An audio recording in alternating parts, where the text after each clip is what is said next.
नमस्कार दोस्तों, अमोघ नर्सिंग परिवार में आपका तहे दिल से स्वागत है। आपके स्वागत के लिए दो प्यारी सी लाइनें कि रख वो हौसला वो मंजर भी आएगा, प्यासे के पास चलकर समंदर भी आएगा। अरे रख वो हौसला वो मंजर भी आएगा, प्यासे के पास चलकर समंदर भी आएगा। थक कर ना बैठे मंजिल के मुसाफिर, मंजिल भी मिलेगी और मिलने का मजा भी आएगा। मैं आज आपका आंसू साइकेट्रिक का एक बहुत ही इंपॉर्टेंट टॉपिक लेकर आया हूँ आपके सामने। टॉपिक का नाम है ECT। टॉपिक का नाम है ECT।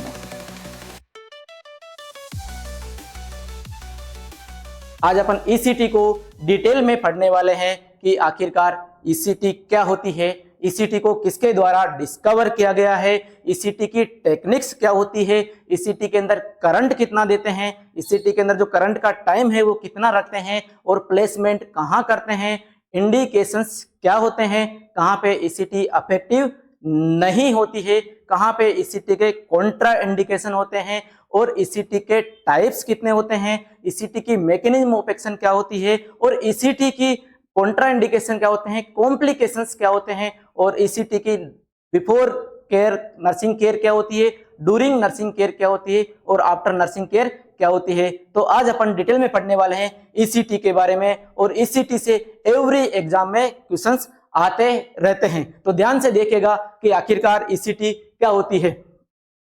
सबसे पहले बात करते हैं ECT की कि ECT क्या होती है। तो ECT electro conversion therapy. ECT क्या होती है? इलेक्ट्रो कन्वर्जन थेरेपी होती है। ECT को ECT से पहले आल्सो नोन एज, ECT को ECT से पहले EST के नाम से जाना जाता था। किस नाम से जाना जाता था? EST के नाम से जाना जाता था। EST क्या होता है? Electric shock therapy. क्या होता है? इलेक्ट्रिक शॉक थेरेपी होता है। लेकिन आगे जाकर फर्दर इसके कुछ साइंटिस्टों ने इसके ऊपर सवाल खड़े किए, इसके ऊपर कुछ सवाल खड़े हुए कि इलेक्ट्रिक करंट देने के बाद जो पेशेंट होता है वो शॉक में तो नहीं जाता है। तो इसके ऊपर काफी सारे सवाल खड़े हुए, तो बाद में इसका नाम चेंज कर दिया गया और नाम रखा गया ECT। नाम रखा गया ECT, बोले तो इलेक्ट्रिक कन्वर्जन थेरेपी, बोले तो इलेक्ट्रो कन्वर्जन थेरेपी नाम रखा गया। अपन ECT को एक एक टॉपिक वाइज स्टडी करने वाले हैं डिटेल में, तो एक एक टॉपिक करके आइए डिस्कस करते हैं, देखिएगा, गौर फरमाइएगा। बात करते हैं सबसे पहले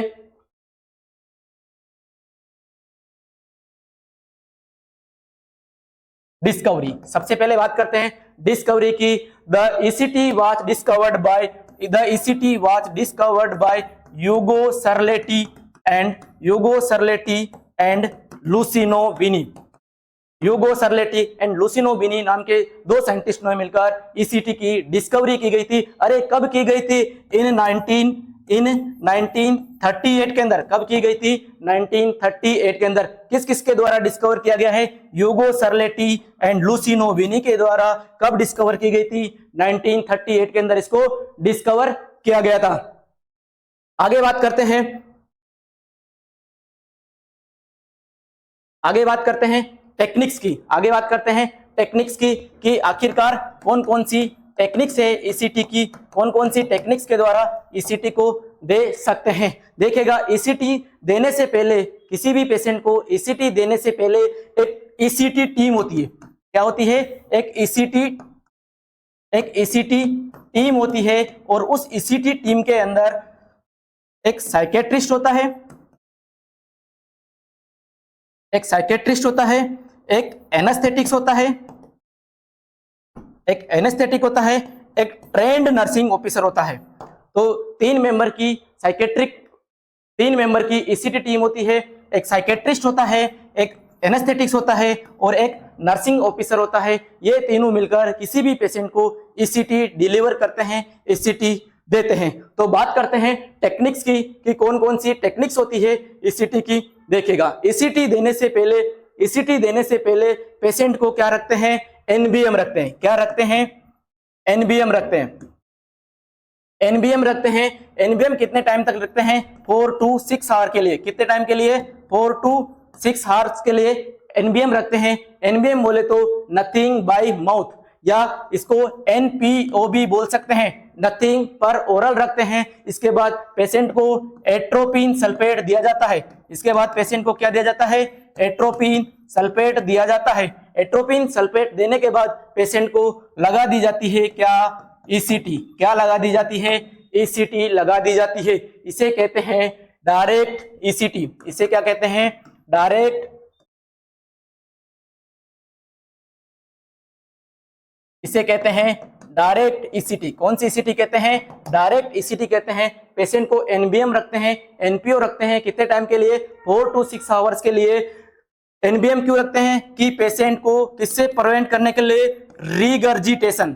रीगर्जिटेशन से प्रिवेंट करने के लिए NBM रखते हैं। मान लीजिए अगर पेशेंट ने कुछ खाना खाया है या पानी पिया है और अगर आपने NBM नहीं रखा है, NPO नहीं रखा है पेशेंट को, तो पेशेंट के गैस्ट्रिक कंटेंट है जो बाहर आ जाएंगे और आने के बाद वो ट्रेकिया के द्वारा एस्पायरेट कर जाएगा। इसकी वजह से एस्पायरेशनल निमोनिया हो सकता है, पेशेंट की डेथ भी हो सकती है। इसीलिए पेशेंट को ECT देने से पहले NBM रखा जाता है, NPO रखा जाता है 4 to 6 आवर के लिए, टू प्रिवेंट फ्रॉम रीगर्जिटेशन के लिए। उसके बाद देते हैं पेशेंट को एट्रोपिन सल्फेट देते हैं। एट्रोपिन सल्फेट क्यों देते हैं? To decrease the salivary secretion. Salivary secretion को डिक्रीज करने के लिए, सेलाइवरी सिक्रेशंस को डिक्रीज करने के लिए एट्रोपिन सल्फेट दिया जाता है। उसके बाद पेशेंट को देते हैं ECT। मान लीजिए अगर एट्रोपिन सल्फेट नहीं दी जाए तो पेशेंट के अंदर सेलाइवरी सिक्रेशंस क्या करेगा? एस्पायरेट कर जाएगा और पेशेंट की डेथ भी हो सकती है। तो सेलाइवरी सिक्रेशन को या ओरल सिक्रेशन को डिक्रीज करने के लिए एट्रोपिन सल्फेट दी जाती है। एट्रोपिन सल्फेट जो होती है, इसकी जो अगर डोज की बात करें, अगर एट्रोपिन सल्फेट की अगर डोज की बात करें तो 0.6 mg पर ml होती है। 0.6 mg पर ml होती है। कितनी होती है? 0.6 mg पर ml डोज देती है। 1 ml का एक एम्पूल होता है। 1 ml का एक एम्पूल होता है और एक एम्पूल के अंदर 0.6 mg डोज होती है किसकी? एट्रोपिन की। बात करें एट्रोपिन की, एट्रोपिन बहुत सारी जगह यूज में लिया जाता है। Atropine it is the drug of choice for bradycardia. यह ब्रेडीकार्डिया की ड्रग ऑफ चॉइस भी होता है। कौन? एट्रोपिन। अब ब्रेडीकार्डिया की बात करें, it is the very important कि ब्रेडीकार्डिया क्या होता है? जब अडल्ट पेशेंट की या अडल्ट पर्सन की heart rate less than 60 beat per minute हो जाए। कितनी हो जाए? Less than 60 beat per minute heart rate कम हो जाए तो पेशेंट के अंदर ब्रेडीकार्डिया हो जाता है। इसका देन अपोजिट होता है टेकीकार्डिया। यदि अडल्ट पर्सन की हार्ट रेट मोर देन 100 हो जाए तो उसको बोलते हैं टेकीकार्डिया। क्या बोलते हैं उसको? टेकीकार्डिया बोलते हैं। इसके अलावा ब्रेडीकार्डिया के अलावा एट्रोपिन सल्फेट बहुत ही इंपॉर्टेंट रोल निभाता है एंटीडोट के रूप में। किसके लिए? एंटीडोट के रूप में इंपॉर्टेंट रोल निभाता है। इसके लिए एक ट्रिक बनाई हुई है। ट्रिक का नाम है मोना। देखिएगा मोना क्या है? मोना से रिलेटेड है कि जो एट्रोपिन सल्फेट होता है वो इन कंडीशंस के अंदर क्या करता है? एंटीडोट का रोल निभाता है। तो देखिएगा M से है मशरूम पॉइजनिंग, O से है ऑर्गेनोफॉस्फेट पॉइजनिंग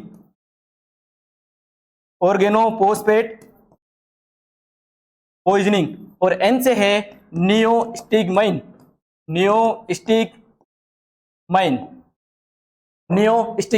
और S से है एट्रोपिन। यानी कि एट्रोपिन है एंटीडोट होता है मशरूम पॉइजनिंग के लिए, ऑर्गेनोफॉस्फेट पॉइजनिंग के लिए और नियोस्टिगमाइन के लिए। इन सभी जगह पे एट्रोपिन एंटीडोट का रोल निभाता है। ऑर्गेनोफॉस्फेट के अंदर जब किसी पर्सन के अंदर ऑर्गेनोफॉस्फेट की पॉइजनिंग हो जाती है तो पेशेंट के अंदर पिन पॉइंट प्यूपिल देखने को मिलती है। क्या देखने को मिलती है? पिन पॉइंट प्यूपिल देखने को मिलती है। It is the very important. क्या देखने को मिलती है? पिन पॉइंट प्यूपिल देखने को मिलती है। जब आप प्यूपिल को चेक करते हैं तो आपकी जो पिन होती है उसके जो आगे का नुकीला हिस्सा होता है उसके जैसे देखने को मिलती है। जो एट्रोपिन सल्फेट होती है, एट्रोपिन सल्फेट यह प्यूपिल के डायलेशन के लिए रेस्पॉन्सिबल होती है। जो एट्रोपिन सल्फेट होता है यह प्यूपिल का डायलेशन करवाती है। यह क्या करवाती है? प्यूपिल का डायलेशन करवाती है। किसके अंदर? अडल्ट पर्सन के अंदर। किसके अंदर? अडल्ट पर्सन के अंदर प्यूपिल का डायलेशन करवाती है। इसीलिए अडल्ट पर्सन का जब आई एग्जामिनेशन करना होता है तो उसके लिए एट्रोपिन सल्फेट नाम की ड्रग दी जाती है। क्या दी जाती है? एट्रोपिन नाम की सल्फेट नाम की ड्रग दी जाती है। क्लियर है? इसके बाद आगे बात करते हैं, देखिएगा। तो अपन पढ़ रहे हैं डायरेक्ट ईसीटी। डायरेक्ट ईसीटी के अंदर क्या रखते हैं? एनबीएम, एनपीओ रखा जाता है 4 to 6 आवर, किसके लिए? रीगर्जिटेशन से प्रिवेंट करने के लिए। उसके बाद एट्रोपिन सल्फेट दी जाती है टू डिक्रीज और सलाइवरी सिक्रेशन, सलाइवरी सिक्रेशन को डिक्रीज करने के लिए दी जाती है, जिसकी वजह से पर्सन एस्पायरेशन के चांसेस डिक्रीज हो जाते हैं। उसके बाद ईसीटी देते हैं। जो एट्रोपिन सल्फेट होता है, जो एट्रोपिन सल्फेट होता है, ये क्या करता है?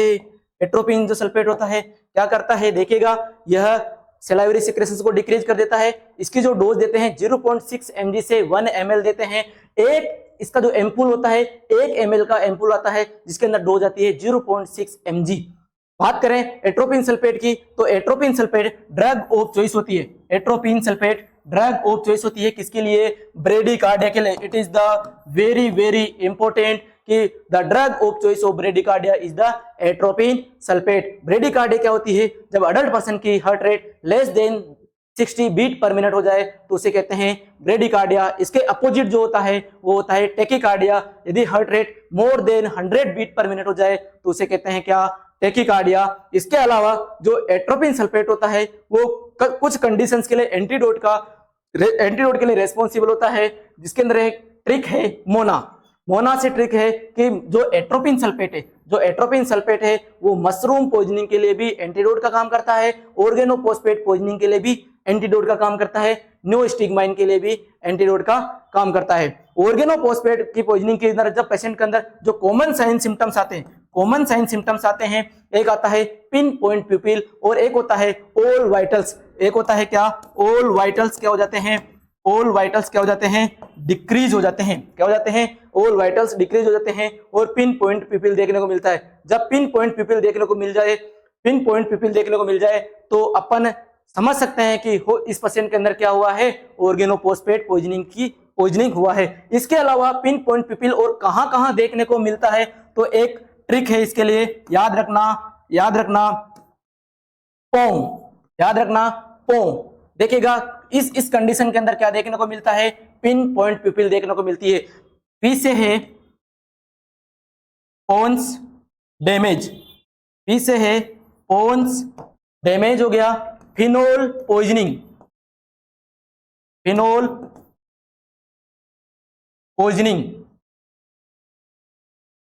ऑर्गेनोफॉस्फेट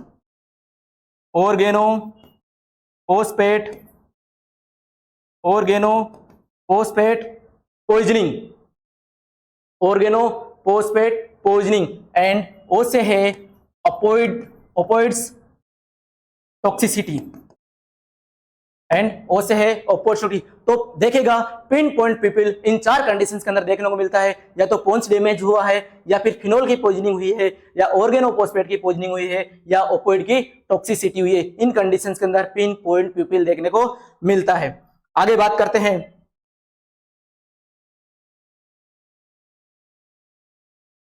ये होता है आपका डायरेक्ट ईसीटी। ये होती है आपकी कौन सी? Direct ECT. जब पेशेंट को डायरेक्ट ईसीटी देते हैं तो डायरेक्ट ईसीटी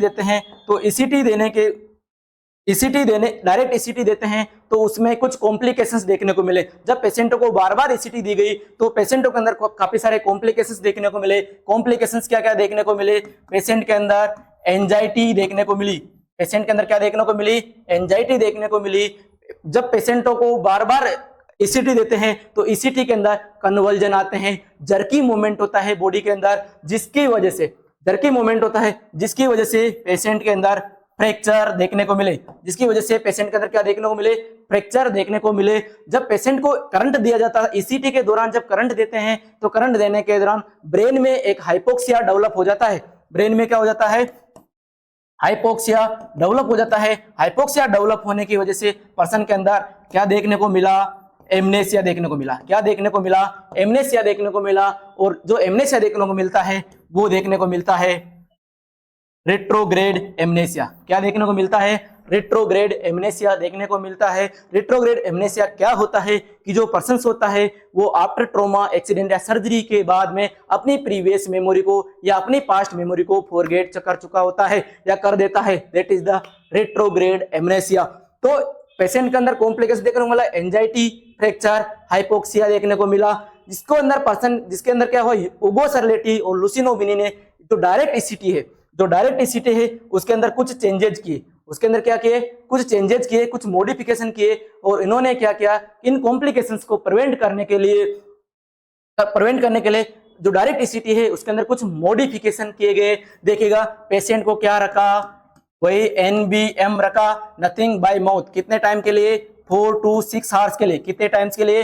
4 to 6 आवर के लिए। इसके बाद पेशेंट को दिया गया क्या, एट्रोपिन सल्फेट। क्या दिया गया? एट्रोपिन सल्फेट नाम की ड्रग दी गई, एट्रोपिन सल्फेट दिया गया। एट्रोपिन सल्फेट देने के बाद पेशेंट के अंदर क्या देखने को मिल रहे थे, एंजाइटी देखने को मिल रही थी। तो एंजाइटी को ट्रीट करने के लिए जो ड्रग दी गई वो दी गई एनेस्थेटिक ड्रग। कौन सी दी गई? एनेस्थेटिक ड्रग दी गई। और एनेस्थेटिक ड्रग में जो ड्रग दी गई वो दी गई कौन सी? Thiopentone sodium. कौन सी ड्रग दी गई? थियोपेंटोन सोडियम ड्रग दी गई। इस ड्रग की जो डोज दी गई 3 से 5 mg पर kg दी गई। कितनी दी गई? 3 से 5 mg पर kg दी गई। तो एनेस्थेटिक एजेंट ने क्या किया कि पेशेंट के अंदर जो एंजाइटी कॉम्प्लिकेशन देखने को मिल रहा था उसको ट्रीट कर दिया। उसके बाद उसके बाद क्या देखने को मिल रहा था, पेशेंटों के अंदर फ्रैक्चर देखने को मिल रहे थे। तो फ्रैक्चर को ट्रीट करने के लिए या फ्रैक्चर कॉम्प्लिकेशन को कम करने के लिए क्या दिया गया, मसल रिलैक्सेंट दिया गया। क्या दिया गया? मसल रिलैक्सेंट दिया गया। मसल रिलैक्सेंट के अंदर जो दिया गया वो दिया गया सक्सीनाइल कोलिन। क्या दिया गया? सक्सीनाइल कोलिन दिया गया। सक्सीनाइल कोलिन को सुकोल भी बोलते हैं। सक्सीनाइल कोलिन को क्या बोलते हैं? सुकोल भी बोलते हैं। मसल रिलैक्सेंट या फिर कहें मसल रिलैक्सेंट या मस्कुलर रिलैक्सेंट, मसल रिलैक्सेंट या मस्कुलर रिलैक्सेंट या न्यूरो मस्कुलर ब्लॉकिंग एजेंट, या क्या दिया गया, मसल रिलैक्सेंट उसे ही कहा जाता है मस्कुलर रिलैक्सेंट या उसे ही कहते हैं न्यूरो मस्कुलर ब्लॉकिंग एजेंट। ये किसको प्रिवेंट करने के लिए, फ्रैक्चर से प्रिवेंट करने के लिए दिया गया। इसकी जो डोज दी गई वो दी गई 1 mg पर kg। कितनी दी गई? 1 mg पर kg इसकी डोज दी गई। 1 ml के अंदर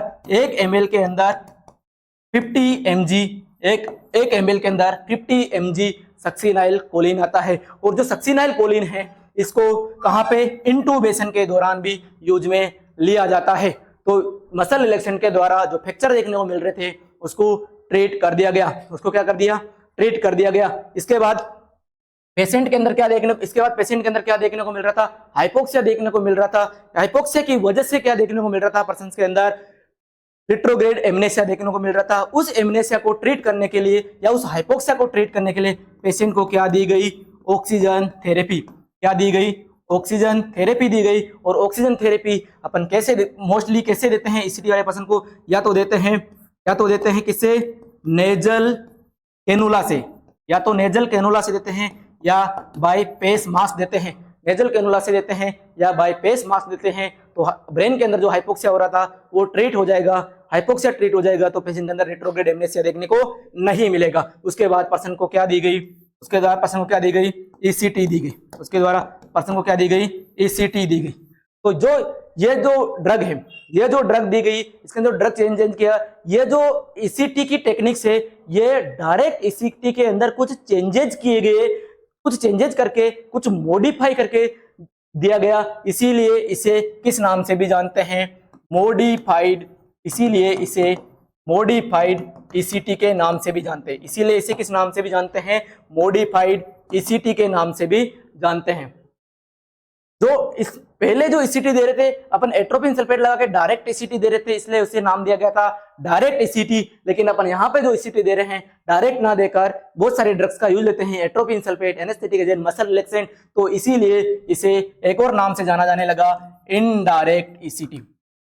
इसीलिए इसे किस नाम से जाना जाने लगा, इनडायरेक्ट ईसीटी के नाम से जाना जाने लगा। बात करें इसकी कि nowadays the ECT is use, आजकल कौन सी ईसीटी यूज में ली जाती है, तो आंसर होता है इसका कि आजकल जो ईसीटी यूज में ली जाती है वो मॉडिफाइड ईसीटी या इनडायरेक्ट ईसीटी यूज में ली जाती है। डायरेक्ट ईसीटी को इंडिया में बैन कर दिया गया है। आगे बात करें, बहुत सी बार क्वेश्चन आता है कि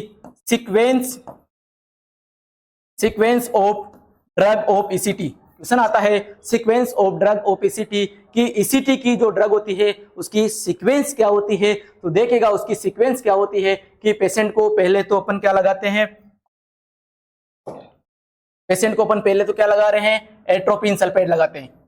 क्या लगाते हैं, ड्रग की बात कर रहे हैं, एट्रोपिन सल्फेट लगा रहे हैं। उसके बाद में क्या देते हैं, एनेस्थेटिक एजेंट देते हैं। क्या देते हैं, एनेस्थेटिक एजेंट देते हैं। उसके बाद एनेस्थेटिक एजेंट में थियोपेंटोन सोडियम देते हैं। उसके बाद नेक्स्ट ड्रग जो देते हैं, उसके बाद नेक्स्ट जो ड्रग देते हैं वो देते हैं कौन सी, मसल रिलैक्सेंट। कौन सी ड्रग देते हैं, मसल रिलैक्सेंट या मस्कुलर रिलैक्सेंट या न्यूरोमस्कुलर ब्लॉकिंग एजेंट देते हैं। और इसके अंदर जो ड्रग देते हैं सक्सिनाइल कोलिन ड्रग देते हैं, जिसे सुकोल भी कहते हैं। जबकि एनेस्थेटिक ड्रग के अंदर सोडियम थियोपेंटोन सोडियम देते हैं। क्लियर है। आगे बात करें इसके बाद देन ये होती है sequence of drug of ECT. आगे बात करते हैं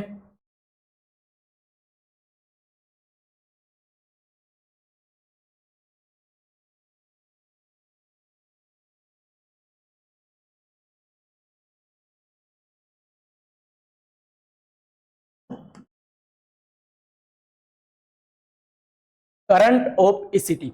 नेक्स्ट टॉपिक है इसी के अंदर करंट ऑफ ईसीटी की ईसीटी के अंदर आखिरकार कितना करंट दिया जाता है। तो देखेगा कितना करंट देते हैं,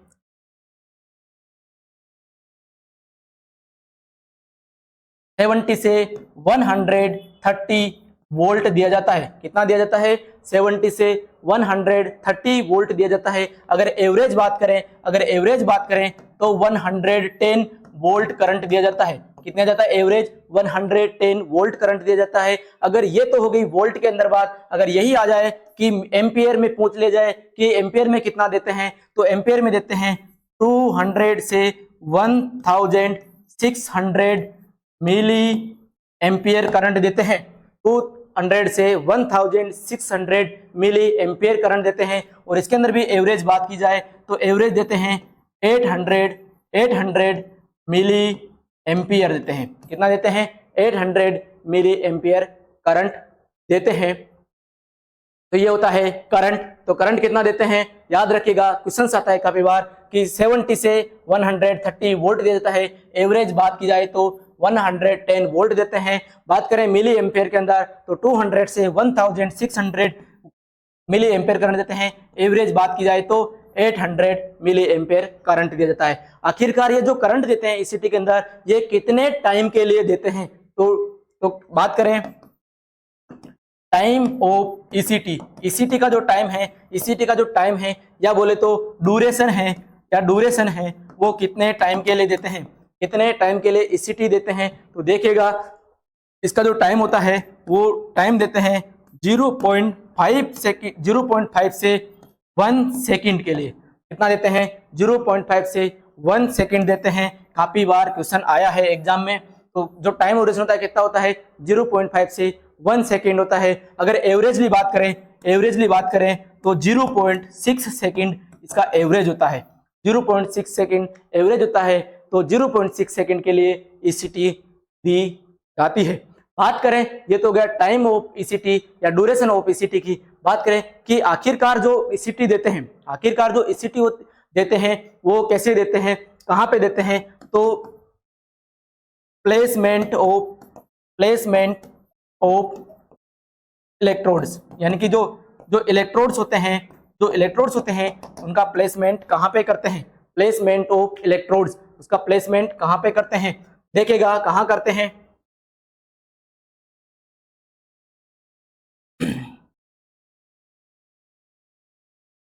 एक इमेजिनरी लाइन ड्रॉ करते हैं। एक इमेजिनरी लाइन ड्रॉ करते हैं, ये होता है आउटर कैंथस, ये होता है आउटर कैंथस ऑफ आई, ये होता है इनर कैंथस ऑफ आई। तो आउटर कैंथस ऑफ आई से एक इमेजिनरी लाइन ड्रॉ करते हैं to tragus of ear, an imaginary line draw करते हैं from outer canthus of eye to tragus of ear, then half inch above पे इलेक्ट्रोड प्लेस करते हैं। इसे कहा जाता है बाई टेम्पोरल रीजन। इसे क्या कहा जाता है? Bitemporal region. तो जो इलेक्ट्रोड प्लेस करते हैं कहाँ पे करते हैं? बाई टेम्पोरल रीजन पे करते हैं। कहाँ करते हैं? बाई टेम्पोरल रीजन पे, यानी कि outer canthus of I and tragus of year, यानी कि यहां से लेकर यहां तक इन इमेजिनरी लाइन ड्रॉ करते हैं। इस इमेजिनरी लाइन के हाफ इंच अबो यहां इस जगह पे इलेक्ट्रोड का प्लेसमेंट किया जाता है और उसके द्वारा ईसीटी डिलीवर की जाती है। बात करें मीनिंग ऑफ ईसीटी की, मीनिंग क्या होता है? मीनिंग ऑफ ईसीटी, ईसीटी का मीनिंग क्या होता है कि जब अपन करंट देते हैं, इतने टाइम के लिए करंट दे रहे हैं, तो पेशेंट को पेन होता होगा, लेकिन ऐसा नहीं है। जो ईसीटी होती है वो होती है पेनलेस थेरेपी। कैसी होती है? पेनलेस होती है। और इसके अंदर क्या देते हैं? इलेक्ट्रिक करंट देते हैं, इसीलिए ईसीटी पेनलेस इलेक्ट्रिकल थेरेपी होती है।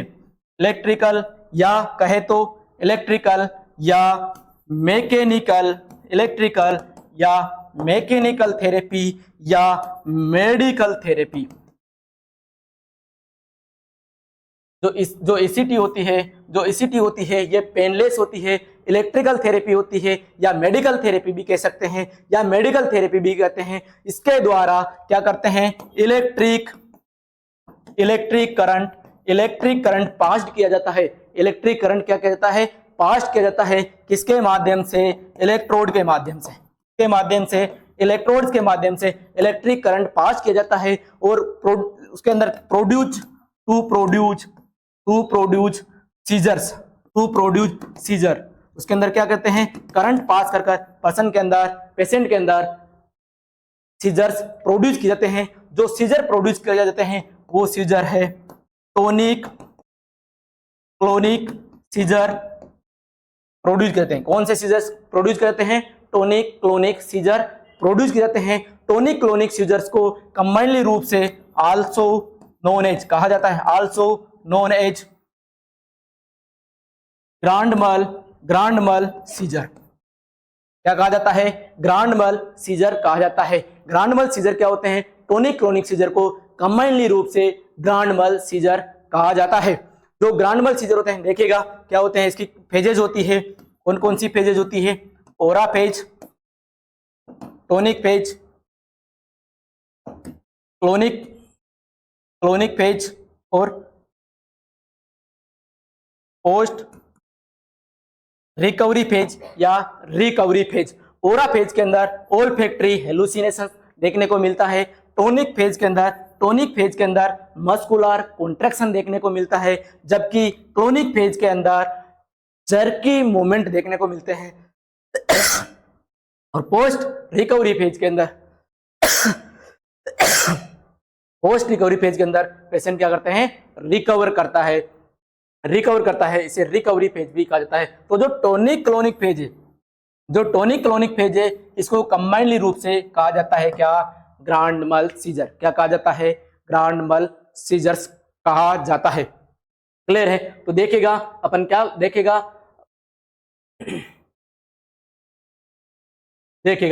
करंट की बात करें तो करंट कितना रखते हैं? 70 से 130, यानी कि 70 से 130 वोल्ट करंट रखा जाता है। एवरेज रखा जाता है 110 वोल्ट रखा जाता है। 200 से 1600 मिली एम्पियर करंट दिया जाता है। एवरेज अगर बात करें तो 800 मिली एम्पियर इसका करंट रखा जाता है। टाइम ऑफ ईसीटी या ड्यूरेशन ऑफ ईसीटी की बात करें तो इसका ड्यूरेशन होता है 0.5 से 1 सेकेंड के लिए, या एवरेज बात करें तो 0.6 सेकेंड इसका एवरेज माना जाता है। प्लेसमेंट ऑफ इलेक्ट्रोड्स की बात करें तो कहां पे प्लेसमेंट करते हैं? बाय टेम्पोरल रीजन पे प्लेस करते हैं। बाय टेम्पोरल रीजन होता है एन इमेजिनरी लाइन ड्रॉ करते हैं outer canthus of eye to tragus of ear. यहाँ पे अपन क्या करते हैं? इलेक्ट्रोड का प्लेसमेंट करते हैं। बात करें मीनिंग ऑफ ईसीटी की, तो मीनिंग ऑफ ईसीटी क्या होता है कि यह पेनलेस होता है।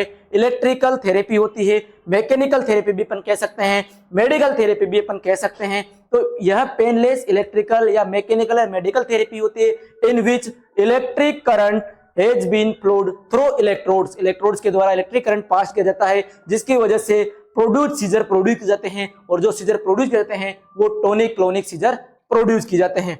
इसे इन टोनिक क्लोनिक सीजर को कंबाइनली रूप से ग्रांड मल सीजर के नाम से जाना जाता है। और जो सीजर की ग्रांड मल सीजर्स क्या होते हैं, aura phase, tonic phase, clonic phase और पोस्ट रिकवरी फेज, यानी कि जो टोनिक और क्लोनिक फेज जो कंबाइनली रूप से क्या कहा जाता है, ग्रांड मल सीजर कहा जाता है। क्लियर है? आगे बात करते हैं।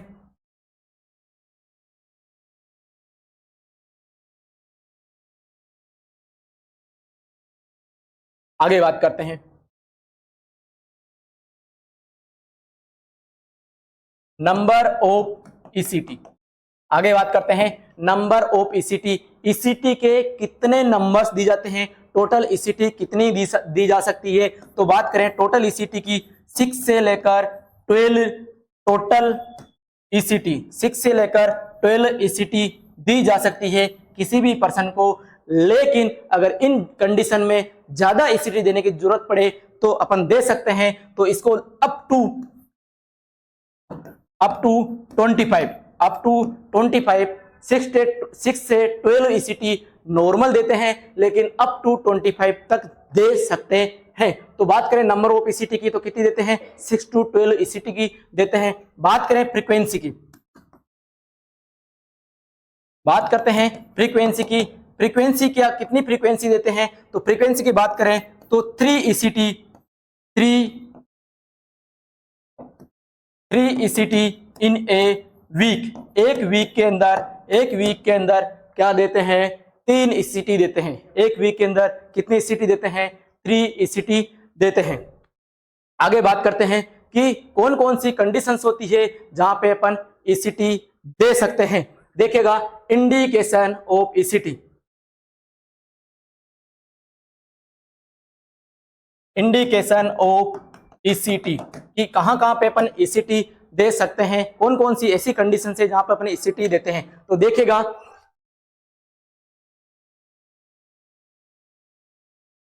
सुसाइडल आइडेशन, सुसाइडल आइडेशन या सुसाइड अटेम्प्ट, सुसाइड आइडेशन या सुसाइड अटेम्प्ट अगर किसी पर्सन में देखने को मिलता है, सुसाइड आइडेशन या सुसाइड अटेम्प्ट अगर किसी भी पर्सन के अंदर, सुसाइडल आइडेशन या सुसाइड अटेम्प्ट किसी पर्सन के अंदर अगर देखने को मिलते हैं तो उसको प्रायोरिटी बेस पे ईसीटी देते हैं। प्रायोरिटी बेस पे क्या देंगे, ईसीटी देते हैं। किसी भी पर्सन के अंदर सुसाइडल आइडिएशन आ रहा है कि कोई पर्सन किसी के साथ में अपने आइडिया शेयर कर रहे हैं कि जिसके अंदर सुसाइड के आइडिया आ रहे हैं, तो उस पेशेंट के अंदर बिना सोचे समझे ईसीटी लगानी है। सुसाइड अटेम्प्ट, किसी पर्सन ने सुसाइड अटेम्प्ट किया है और वो अगर हॉस्पिटल के अंदर एडमिट हुआ है तो उसके अंदर भी अपन को क्या लगानी है, प्रायोरिटी बेस पे क्या लगानी है, ईसीटी लगानी है। इसके अलावा बात करें, इसके अलावा बात करें मेजर डिप्रेशन, इसके अलावा बात करें मेजर डिप्रेशन या सीवियर डिप्रेशन, मेजर डिप्रेशन या सीवियर डिप्रेशन के अंदर भी ईसीटी प्रायोरिटी बेस पे देनी है। मेजर डिप्रेशन या सीवियर डिप्रेशन में भी प्रायोरिटी बेस पे क्या देनी है, आपको ईसीटी देनी है। आखिरकार डिप्रेशन होता क्या है, द सैडनेस ऑफ मूड, क्या होता है, सैडनेस ऑफ मूड क्या होता है, डिप्रेशन होता है। इसके अंदर दो न्यूरोट्रांसमीटर के अंदर चेंजेस देखने को मिलता है, कौन कौन सा, serotonin and norepinephrine, serotonin and नोरएपिनेफ्रिन, दो न्यूरोट्रांसमीटर के अंदर क्या देखने को मिलता है, चेंजेस देखने को मिलता है। सीरोटोनिन को 5-HT के नाम से भी जाना जाता है, जिसे 5-हाइड्रोक्सी ट्रिप्टाफेन भी कहा जाता है। नोरएपिनेफ्रिन को नोरएड्रेनालिन के नाम से भी जाना जाता है, नोरएपिनेफ्रिन को नोरएड्रेनालिन के नाम से भी जाना जाता है। इसके अलावा कहां पे ईसीटी दे सकते हैं, देखेगा इसके अलावा सिजोफ्रेनिया, इसके अलावा सिजोफ्रेनिया कंडीशंस के अंदर भी अपन ईसीटी दे सकते हैं, ईसीटी देते हैं। सिजोफ्रेनिया क्या होता है, सिजोफ्रेनिया अमेरिकन साइकेट्रिक एसोसिएशन के according, schizophrenia American psychiatric association के according it is a not a disorder, it is a syndrome. यह क्या होता है? सिंड्रोम होता है। और सिंड्रोम के अंदर मेजर डिस्टरबेंस देखने को मिलता है, major disturbance in behaviour, affect and thought. Major जो डिस्टरबेंस देखने को मिलता है कहां देखने को मिलता है? बिहेवियर, अफेक्ट एंड थॉट में देखने को मिलता है। यह डेफिनेशन है अमेरिकन साइकेट्रिक एसोसिएशन के अकॉर्डिंग। जो सिजोफ्रेनिया है दो वर्ड से मिलकर बना होता है, सिजो प्लस फ्रेनिया, सिजो प्लस फ्रेनिया। सिजो का मीन्स होता है स्प्लिट और फ्रेनिया का मीन्स होता है माइंड, यानी कि जो पेशेंट होता है उसके माइंड के अंदर क्या हो जाता है? स्प्लिट आ जाता है। जैसे कि दीवार में दरार आ जाती है वैसे पर्सन के माइंड में क्या जाती है? दरार आ जाती है। That is the schizophrenia. इसके काफी सारे टाइप्स होते हैं, 4 टाइप्स होते हैं, simple schizophrenia, hebephrenic schizophrenia, paranoid schizophrenia और कैटाटोनिक सिजोफ्रेनिया। आगे बात करते हैं, इसके अलावा कहां दे सकते हैं? मेनिया वाली कंडीशंस के अंदर भी अपन ईसीटी देते हैं। मेनिया वाली कंडीशन के अंदर भी ईसीटी देते हैं। मेनिया क्या होता है? Mania elevated level of mood, elevated level of mood क्या कहलाता है? मेनिया कहलाता है। मेनिया के अंदर भी 2 न्यूरोट्रांसमीटर के अंदर चेंजेस देखने को मिलता है। कौन कौन सा न्यूरोट्रांसमीटर? वही same serotonin and norepinephrine, serotonin and norepinephrine 2 neurotransmitter के अंदर चेंजेस देखने को मिलता है, यानी कि सीरोटोनिन और नोरएपिनेफ्रिन का लेवल बढ़ जाता है, जबकि डिप्रेशन के अंदर सीरोटोनिन नोरएपिनेफ्रिन का लेवल क्या हो जाता है? डिक्रीज हो जाता है, कहलाता है मेनिया। आगे बात करते हैं, इसके अलावा पोस्ट पार्टम साइकोसिस वाली कंडीशन के अंदर भी ईसीटी देते हैं। नेक्स्ट, पोस्ट पार्टम डिप्रेशन क्या होता है? पोस्टपार्टम साइकोसिस और पोस्टपार्टम डिप्रेशन देखेगा आफ्टर डिलीवरी के बाद में किसी भी मदर के अंदर साइकोसिस का डेवलप हो जाना, या आफ्टर डिलीवरी के बाद में किसी लेडी के अंदर डिप्रेशन का डेवलप हो जाना कहलाता है पोस्टपार्टम साइकोसिस एंड पोस्टपार्टम डिप्रेशन। यह किसी भी कंडीशन की वजह से हो सकता है कि ड्यूरिंग डिलीवरी बेबी की डेथ हो गई, स्टिल बर्थ हो गया, या कोई सीवियर इन्फेक्शन हो गया, उसकी वजह से भी देखने को मिल सकता है। आगे बात करते हैं, इसके अलावा और कौन सी कंडीशन है जहां पे अपन ईसीटी दे सकते हैं? इसके अलावा एक्यूट साइकोटिक रिएक्शन के अंदर भी अपन ईसीटी दे सकते हैं, जिसको शॉर्ट में बोलते हैं एपीआर। क्या बोलते हैं? एपीआर। क्या होता है एक्यूट साइकोटिक रिएक्शन? वो रिएक्शन जो साइकोटिक डिसऑर्डर को या साइकेट्रिक डिसऑर्डर को ट्रिगर करती है, यानी कि बढ़ावा देती है, कहलाती है एक्यूट साइकोटिक रिएक्शन। इसके बाद बात करते हैं इसके अलावा और कौन सी कंडीशन में दे सकते हैं? इसके अलावा दे सकते हैं अपन ECT acute transient psychotic disorder, जिसे शॉर्ट में बोलते हैं एटीपीडी। क्या बोलते हैं? एटीपीडी बोलते हैं, acute transient psychotic disorder.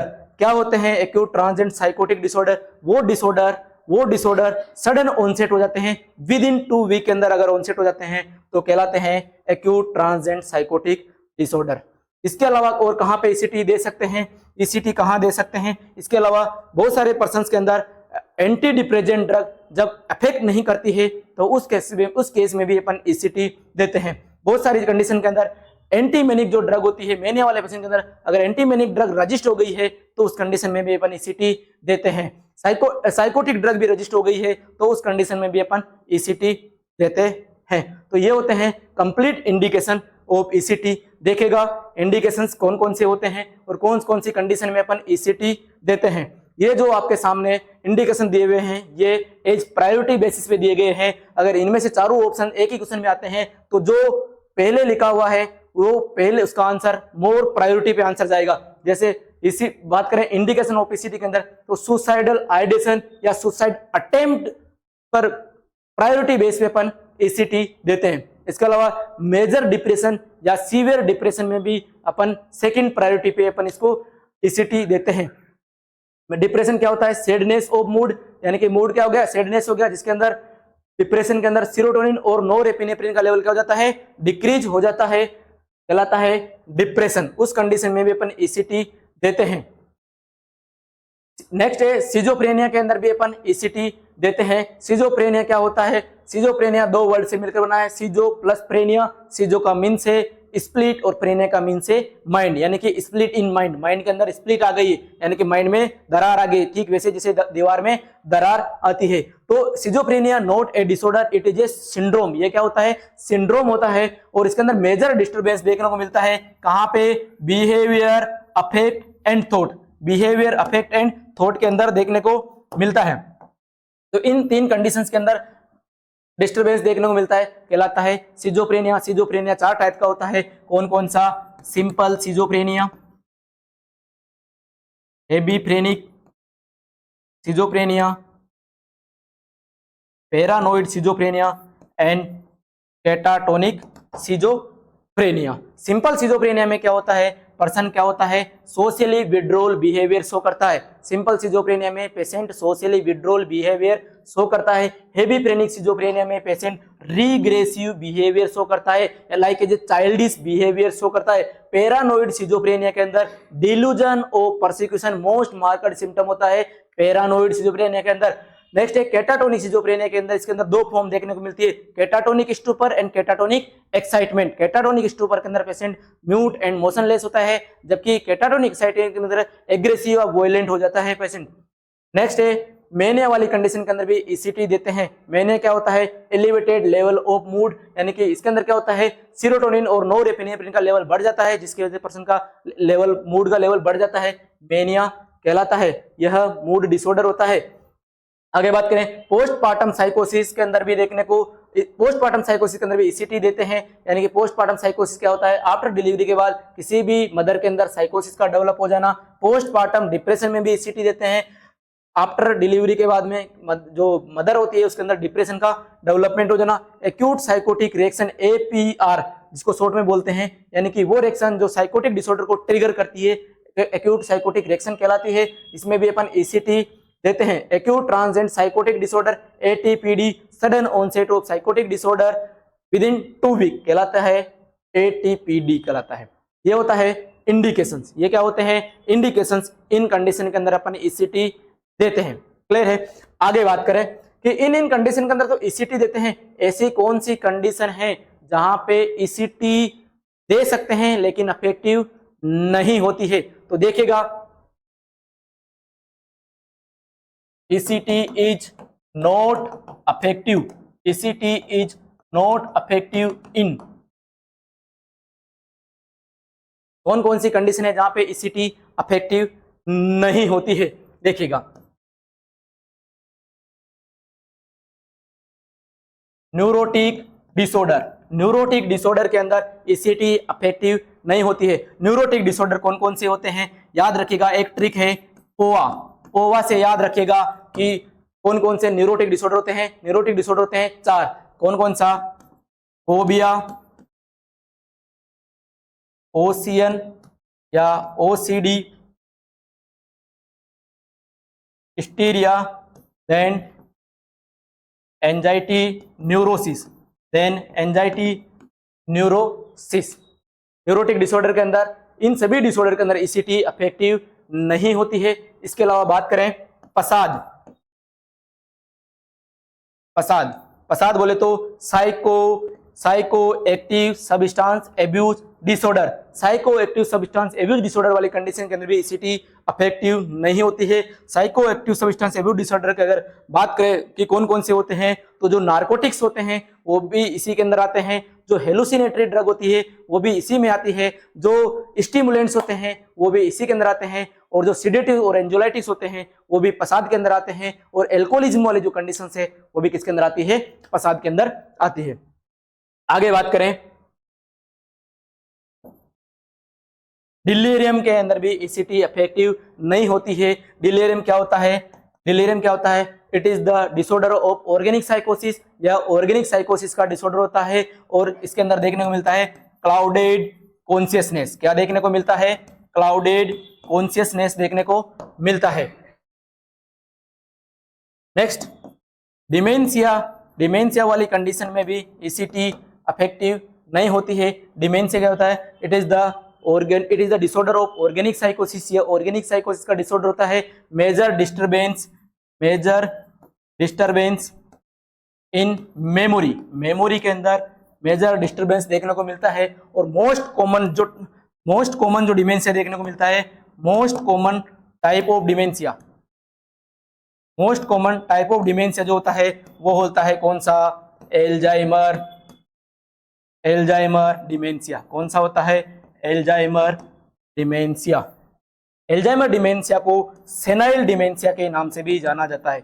Alzheimer dementia को सेनाइल डिमेंशिया के नाम से भी जाना जाता है। और एल्जाइमर डिमेंशिया के अंदर एक न्यूरोट्रांसमीटर के अंदर इम्बैलेंस देखने को मिलता है। न्यूरोट्रांसमीटर का नाम है acetyl choline. Very very important, काफी बार क्वेश्चन आता है एग्जाम में कि एल्जाइमर डिमेंशिया के अंदर कौन से न्यूरोट्रांसमीटर के अंदर चेंजेस देखने को मिलता है? न्यूरोट्रांसमीटर का नाम है एसिटाइल कोलिन। इसके अलावा बात करें न्यूरोटिक डिप्रेशन वाली कंडीशंस के अंदर भी ईसीटी क्या होती है? अफेक्टिव नहीं होती है। तो इन कंडीशन के अंदर ईसीटी अफेक्टिव नहीं होती है। देखिएगा कौन कौन सी कंडीशन है। न्यूरोटिक डिसऑर्डर यानी कि पोवा, फोबिया, ओसियन ओसीडी, हिस्टीरिया और एंजाइटी न्यूरोसिस के अंदर अफेक्टिव नहीं होती है। पसाद वाली कंडीशन के अंदर, जिसके अंदर नार्कोटिक्स आते हैं, हेलुसिनेटरी ड्रग आती है, स्टिमुलेंट्स आते हैं, एंजोलाइटिक्स एंड सिडेटिव्स आते हैं, और एल्कोहलिज्म वाली कंडीशंस आती हैं। डिलीरियम वाली कंडीशन के अंदर भी इफेक्टिव नहीं होती है। डिलीरियम क्या होता है? ऑर्गेनिक साइकोसिस का डिसऑर्डर है। क्लाउडेड कॉन्शियसनेस देखने को मिलता है।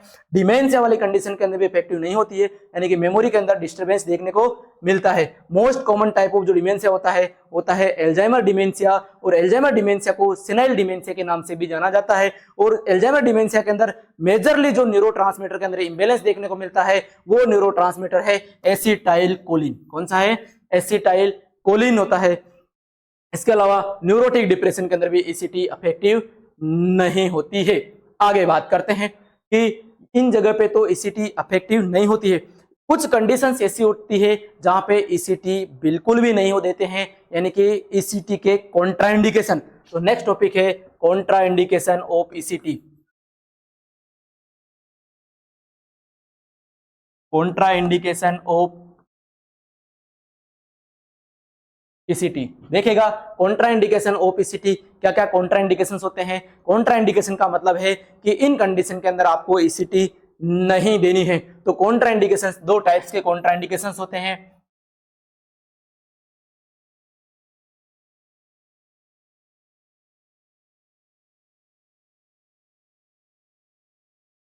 Absolute contraindication and relative contraindication. Absolute contraindication and relative contraindication. Absolute contraindication वो कॉन्ट्राइंडिकेशन होते हैं चाहे कुछ भी हो जाए, इस कंडीशन के अंदर आपको ईसीटी नहीं देनी है। रिलेटिव कॉन्ट्राइंडिकेशन वो कॉन्ट्राइंडिकेशन होते हैं वैसे तो ईसीटी नहीं देनी है, लेकिन हाँ अगर जरूरत पड़े तो दे सकते हैं। तो देखिएगा एब्सोल्यूट कॉन्ट्राइंडिकेशन के अंदर कौन कौन सी कंडीशंस आती है।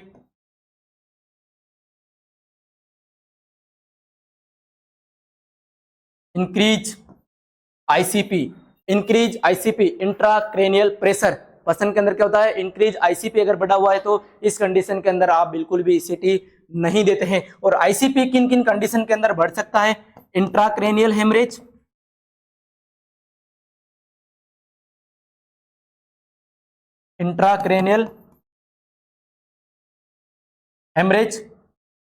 और ब्रेन ट्यूमर। इन कंडीशन के अंदर आईसीपी बढ़ सकता है। इंक्रीज आईसीपी कितने से आईसीपी बढ़ जाए, तो जो आईसीपी को जो मेंटेन करता है वो आईसीपी मेजर होता है सीएसएफ से, cerebrovascular fluid, cerebro spinal fluid, उसके द्वारा आईसीपी मेंटेन होता है। और ये जो होता है इसकी जो नॉर्मल रेंज होती है आईसीपी की वो होती है 5 से 15 mm of Hg, 5 से 15 mm of Hg ये होता है नॉर्मल प्रेशर। हाँ, इससे ज्यादा अगर बढ़ जाए तो कहेंगे इंक्रीज आईसीपी। कौन कौन सी कंडीशन में बढ़ सकता है? इंट्राक्रेनियल हेमरेज और ब्रेन ट्यूमर। इसके अलावा ब्रेन ट्यूमर वाली कंडीशन में भी नहीं देते हैं। क्यों नहीं देते हैं? क्योंकि ब्रेन ट्यूमर पहले से ही ट्यूमर है, अगर आपने ईसीटी दिया है तो करंट जाएगा तो उस ट्यूमर पर अफेक्ट करेगा तो ट्यूमर की साइज और ज्यादा बढ़ सकती है।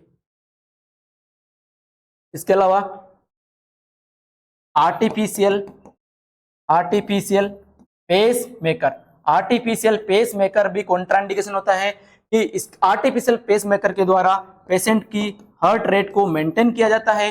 जब आप ईसीटी देते हैं तो इलेक्ट्रिक करंट की वजह से इसके हार्ट रेट में चेंजेस आ सकते हैं, डिसअरिथमिया हो सकता है, इसलिए इस कंडीशन में भी नहीं देते हैं। इसके अलावा आर्टिफिशियल मेटेलिक इम्प्लांट वाली कंडीशन में भी अपन ईसीटी नहीं देते हैं, क्योंकि मेटेलिक इम्प्लांट है बॉडी में, जैसे कोई रोड है, कोई स्क्रू लगा हुआ है, कोई ट्रैक्शन लगा हुआ है, और अगर ईसीटी दी है तो जो करंट है ब्रेन से कहाँ उतर जाएगा? बॉडी में आ जाएगा। इसीलिए इन कंडीशन के अंदर ईसीटी नहीं देते हैं। इंक्रीज आईसीपी, अगर मान लीजिए इसके अंदर आपने ईसीटी दे दी है तो पहले से आईसीपी बढ़ा हुआ है और ज्यादा आईसीपी बढ़ जाएगा, इसलिए नहीं देते हैं। ब्रेन ट्यूमर है, कैंसरस ट्यूमर है, तो ट्यूमर पर इफेक्ट डालेगा, इलेक्ट्रिक करंट जाएगा तो ट्यूमर की साइज और बढ़ जाएगी, कॉम्प्लिकेशंस डेवलप हो सकते हैं। आर्टिफिशियल पेसमेकर, हार्ट रेट में चेंजेस हो सकता है, कार्डियक डिसअरिथमिया हो सकता है, और आर्टिफिशियल मेटेलिक इम्प्लांट, बॉडी में करंट आ सकता है। इन कंडीशन के अंदर ये होते हैं एब्सोल्यूट कॉन्ट्राइंडिकेशन। ये होते हैं कौन से? Absolute contraindications. नेक्स्ट बात करते हैं रिलेटिव कॉन्ट्राइंडिकेशन। देखिएगा रिलेटिव कॉन्ट्राइंडिकेशंस क्या होते हैं।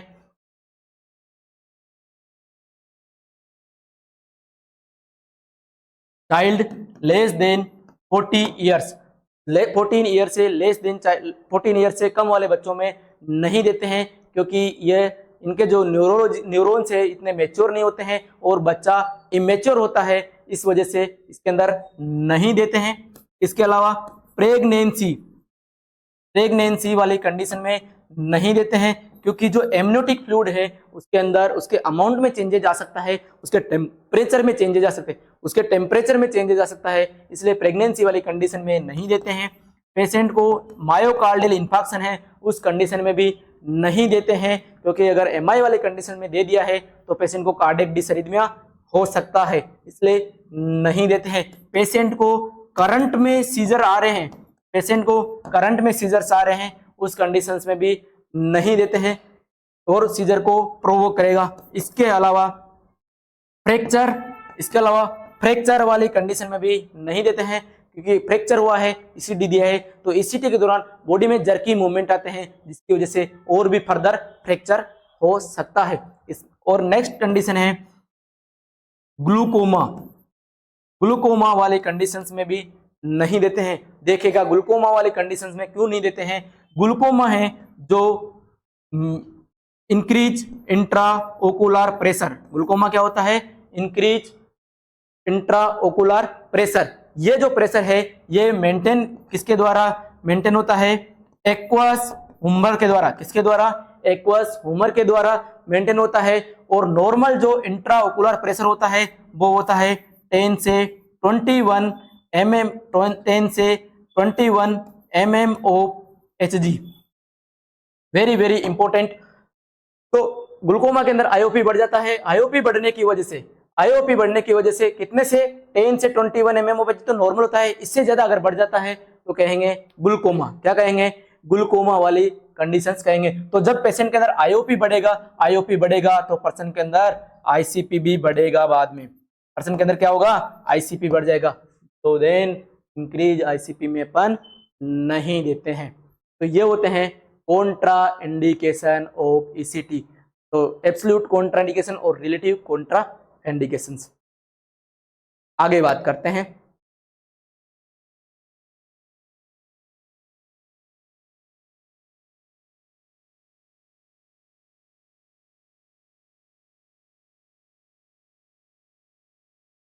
Complication of ECT, complication of ECT कि ईसीटी देने के बाद पेशेंट के अंदर क्या क्या कॉम्प्लिकेशंस देखने को मिलते हैं, क्या क्या कॉम्प्लिकेशंस आते हैं। तो देखिएगा क्या क्या कॉम्प्लिकेशंस आते हैं।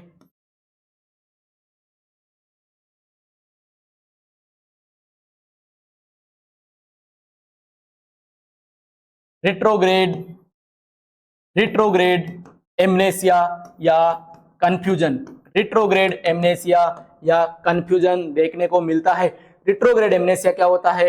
रिट्रोग्रेड एमनेसिया होता है patient forget past memory, patient क्या कर देता है? पास्ट मेमोरी को फॉरगेट कर देता है, पास्ट मेमोरी को क्या कर देता है?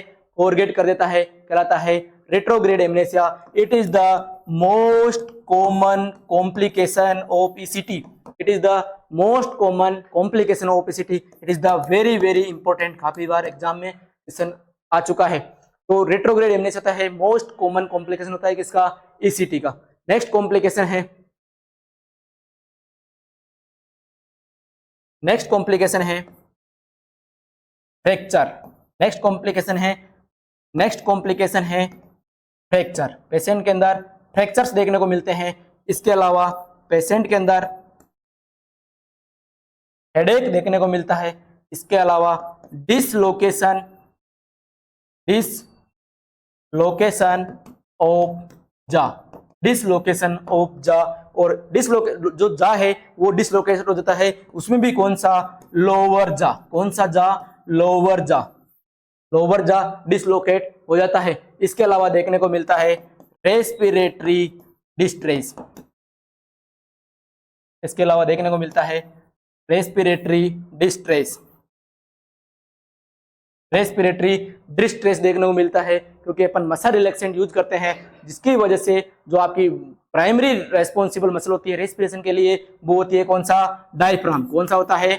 डायफ्राम। तो जब आप मसल रिलैक्सेंट देते हैं तो डायफ्राम भी रिलैक्स हो जाता है, जिसकी वजह से रेस्पिरेटरी डिस्ट्रेस देखने को मिलता है। अब जो रेस्पिरेटरी डिस्ट्रेस देखने को मिलता है, डिस्ट्रेस देखने को मिलता है, तो ऑलवेज अपन क्या करते हैं? Always monitor the patient. क्या करते हैं? पेशेंट को ऑलवेज मॉनिटर करते हैं, ऑब्जर्व करते हैं। इसके अलावा पेशेंट को always ready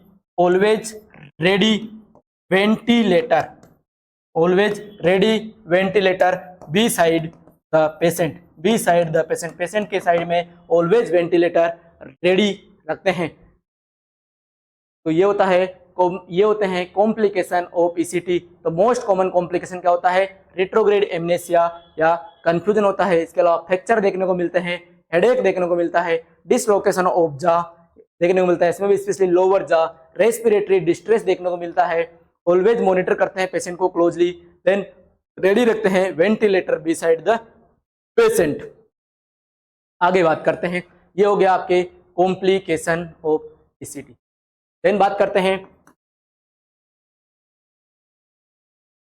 types of ECT. Then बात करते हैं टाइप्स ऑफ ईसीटी की। तो ईसीटी की टाइप्स की बात करें तो दो टाइप्स की ईसीटी होती है, दो टाइप्स की ईसीटी होती है। कौन कौन सी? देखिएगा, unilateral ECT and unilateral ECT and bilateral ECT, unilateral ECT and bilateral ECT. सबसे पहले बात करते हैं यूनिलेटरल ईसीटी की। यूनिलेटरल ईसीटी में क्या होता है? ए सिंगल इलेक्ट्रोड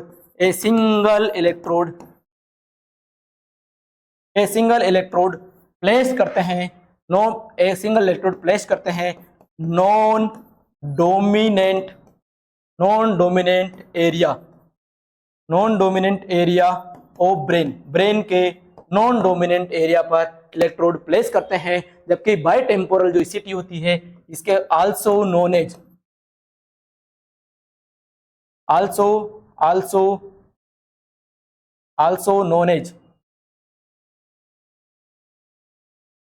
बायटेम्पोरल ईसीटी, किस नाम से जानते हैं? बायटेम्पोरल ईसीटी के नाम से भी जानते हैं। यानी कि यूनिलेटरल ईसीटी के अंदर सिंगल इलेक्ट्रोड प्लेस करते हैं नॉन डोमिनेंट एरिया पर, जबकि बायलेटरल ईसीटी को कहा जाता है बायटेम्पोरल ईसीटी के नाम से भी जाना जाता है। और जो इलेक्ट्रोड प्लेस करते हैं बाय टेम्पोरल रीजन पे प्लेस करते हैं। बाय टेम्पोरल रीजन क्या होता है, एक इमेजिनरी लाइन ड्रॉ करते हैं outer canthus of eye to tragus of ear, इसे हाफ इंच अबोव जो एरिया होता है उसको बोलते हैं टेम्पोरल। और दोनों साइड की अगर बात करें तो बाय टेम्पोरल रीजन। इन दोनों में से अगर बात करें यूनिलैटरल ईसीटी और बायलैटरल ईसीटी में कंपैरेटिवली अगर बात करें कि कौन सी ईसीटी के कॉम्प्लिकेशंस ज्यादा देखने को मिलते हैं, तो जो बायलैटरल ईसीटी है इसके कॉम्प्लिकेशंस ज्यादा देखने को मिलते हैं, जबकि जो यूनिलैटरल ईसीटी है इसके कॉम्प्लिकेशंस लेस देखने को मिलता है की तुलना में बायलैटरल ईसीटी की तुलना में। आगे बात करते हैं mechanism of action, mechanism of action of ECT, mechanism of action of ECT. वैसे तो exact mechanism of action of ECT unknown होती है, लेकिन सम हाइपोथेसिस होती है, कुछ अवधारणाएं होती है। तो देखेगा दो प्रकार की अवधारणाएं होती है, कौन कौन सी,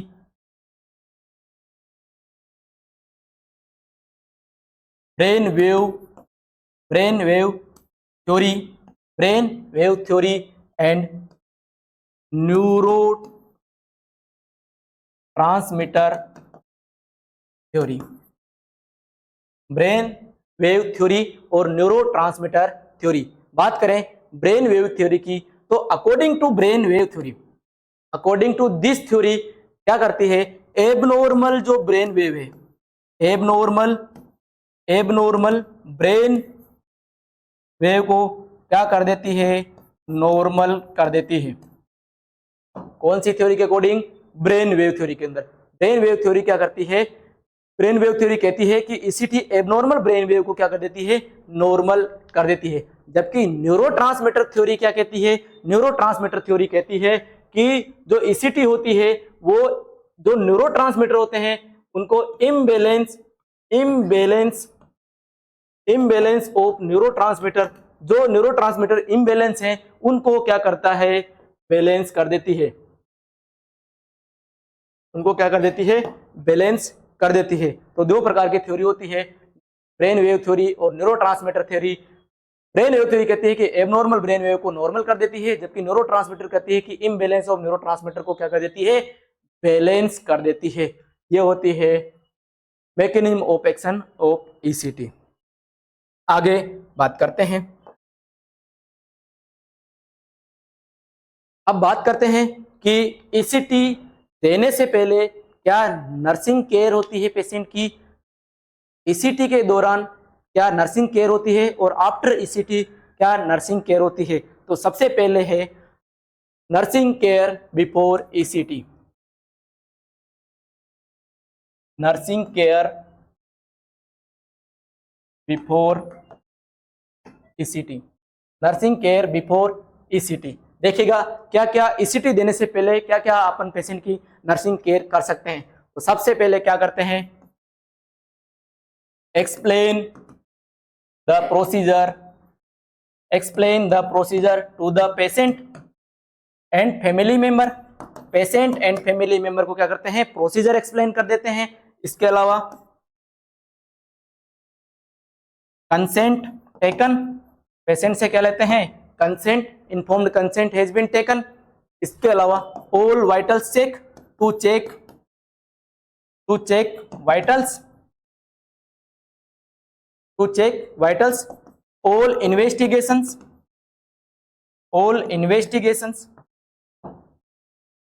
wear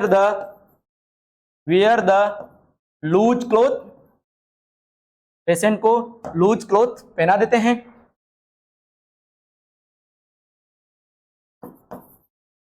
head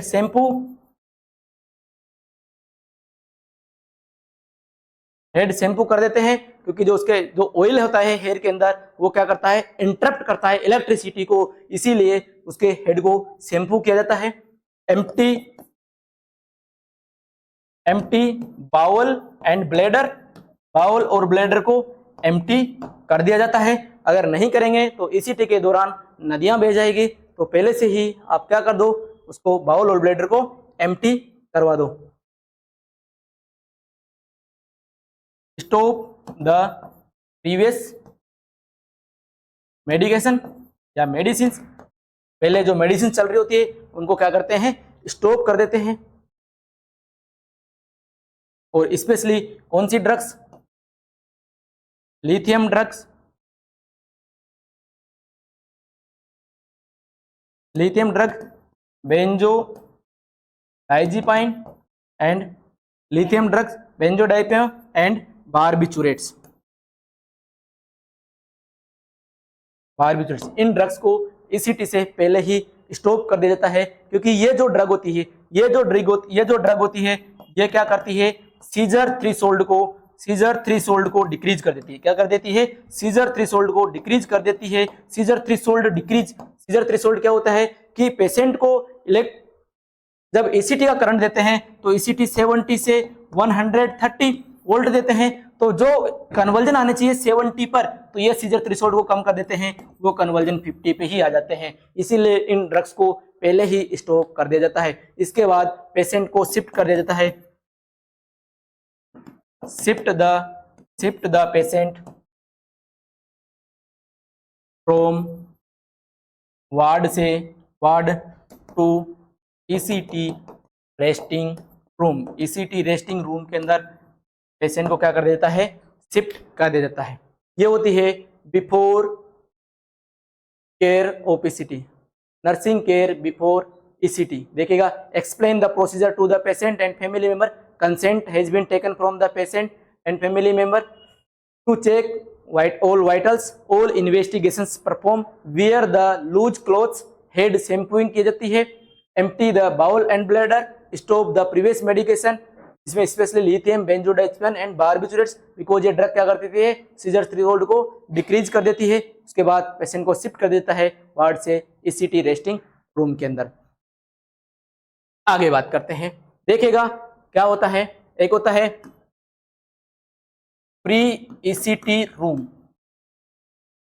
pre ECT room के बाद होता है ईसीटी रूम, देन होता है पोस्ट ईसीटी रूम।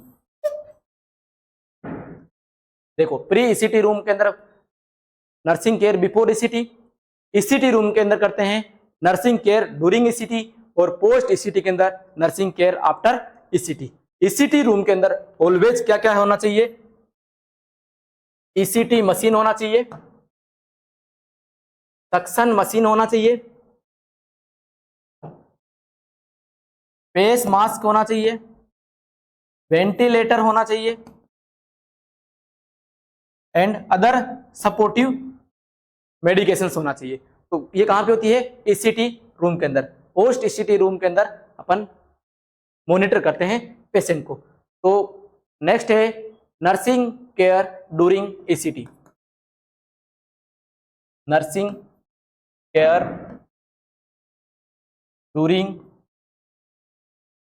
ईसीटी। देखिएगा, nursing care during ECT, ECT के दौरान क्या नर्सिंग केयर करते हैं। सबसे पहले टू प्रोवाइड द पोजीशन, कौन सी position, to provide supine position. कौन सी पोजीशन प्रोवाइड करते हैं, सुपाइन पोजीशन प्रोवाइड करते हैं। Insert the mouth gauze, supine position provide करते हैं, माउथ गोज इंसर्ट कर देते हैं। To prevent from tongue bite से प्रिवेंट करने के लिए माउथ गोज करते हैं। Insert the pillow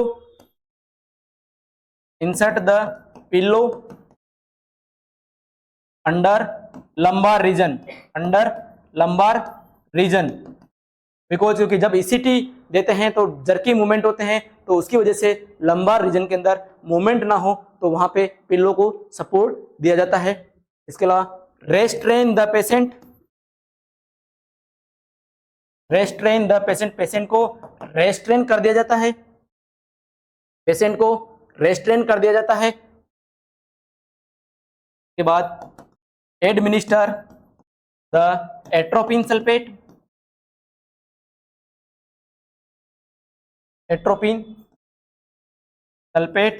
and other drug as per order, as per order other drug administer कर दी जाती है। उसके बाद एडमिनिस्टर ईसीटी, एडमिनिस्टर ईसीटी। उसके बाद क्या दे दी जाती है, ईसीटी दी जाती है।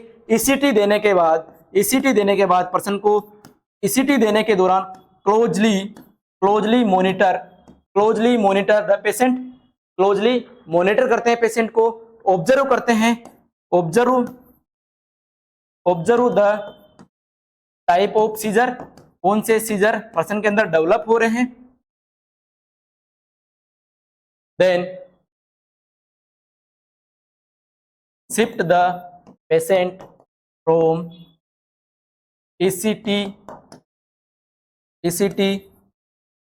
Room to post ECT room. उसके बाद पेशेंट को शिफ्ट कर दिया जाता है ECT रूम से कहां पे, पोस्ट ECT रूम के अंदर। ये होता है आपका नर्सिंग केयर ड्यूरिंग ECT। तो क्या क्या करते हैं, सुपाइन पोजीशन प्रोवाइड करते हैं, माउथ गोज इंसर्ट करते हैं टंग बाइट से प्रिवेंट करने के लिए। ड्यूरिंग ECT के दौरान जर्की मूवमेंट होते हैं, तो लंबार रीजन में मूवमेंट ना हो इसलिए पिल्लो इंसर्ट कर देता है। पेशेंट को रेस्ट्रेन कर दिया जाता है, बांध दिया जाता है। एडमिनिस्टर करते हैं एट्रोपिन सल्फेट और other drugs according to as per order and administer करते हैं ECT। क्लोजली मॉनिटर किया जाता है पेशेंट को, ऑब्जर्व करते हैं type of seizure and shift the patient from ECT room to post ECT room. Next बात करते हैं nursing care after ECT। Nursing care after ECT। After ECT के बाद में क्या नर्सिंग केयर करते हैं, तो to provide side lying position, side lying position provide करते हैं। क्यों करते हैं साइड लाइंग पोजीशन, क्योंकि जो पर्सन को ECT के दौरान जो सिक्रेशंस आए थे वो सिक्रेशंस साइड से एक्सक्लूड हो जाए, इसलिए साइड लाइंग पोजीशन प्रोवाइड करते थे, साइड लाइंग पोजीशन प्रोवाइड करते हैं। दूसरी बात है पेशेंट एस्पायरेशन ना करें, इसलिए भी साइड लाइंग पोजीशन देते हैं। Wipe the frothy secretion, wipe the frothy secretion, जो झागदार सिक्रेशन आए उसके माउथ पे, उनको क्या करते हैं, वाइप करते हैं। फिर भी सिक्रेशंस रह जाते हैं तो सक्शन कर दिया जाता, सक्शन करते हैं पेशेंट का। उसके बाद क्या करते हैं, monitor the injury mark on the patient body, patient की बॉडी पे कोई इंजरी मार्क हुआ हो तो उसको क्या करते हैं, ऑब्जर्व करते हैं। टू चेक वाइटल्स, पेशेंट के वाइटल्स चेक किए जाते हैं। टू रीओरेंट द पेशेंट, पेशेंट को क्या कहा जाता है, रीओरेंट किया जाता है, क्योंकि पेशेंट डिसओरेंट हो जाता है इसीलिए उसको क्या कहा जाता है, रीओरेंट किया जाता है। To allow the patient for daily living activities, to allow the patient for daily living activities, to allow और ब्रेकफास्ट के लिए अलाउ किया जाता है। To shift the patient from post ECT room to ward, and ward में आने के बाद to start the previous medicine, जो भी प्रीवियस मेडिसिन स्टॉप की थी उन मेडिसिन को क्या करते हैं, अपन स्टार्ट कर देते हैं। ये होता है आपका कंप्लीट केयर आफ्टर ECT। तो आपको समझ में आया होगा, आई होप कि nursing care before ECT, nursing care during ECT and nursing care after ECT।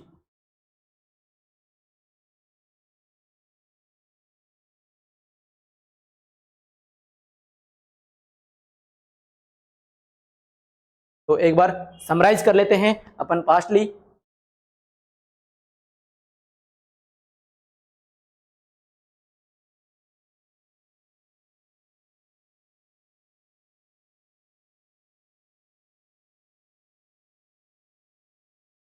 देखेगा। अपन क्या डिस्कस कर रहे हैं, ईसीटी। ईसीटी क्या होता है, इलेक्ट्रो कन्वर्जन थेरेपी होती है। ईसीटी को ईएसटी के नाम से भी जाना जाता है। ईएसटी बोले तो इलेक्ट्रिक शॉक थेरेपी। इसका आगे जाकर विरोध होने लगा, इस पे काफी सारे सवाल उठने लगे कि पेशेंट इलेक्ट्रिक की वजह से शॉक में तो जाता ही नहीं है, इसीलिए इसका नाम चेंज कर दिया गया और इसका नाम रखा गया ईसीटी, इलेक्ट्रो कन्वर्जन थेरेपी। जब पेशेंट को इलेक्ट्रिक करंट दिया जाता है तो पर्सन के अंदर कन्वर्जन आते हैं, इसीलिए इसका नाम दिया गया है इलेक्ट्रो कन्वर्जन थेरेपी। बात करें डिस्कवरी की तो दो साइंटिस्ट है, उगो सर्लेटी एंड लुसिनो विनी नाम के साइंटिस्ट है। उन्होंने 1938 के अंदर इसको डिस्कवर किया गया है। 1938 के अंदर इसको डिस्कवर किया गया है। बात करें आगे,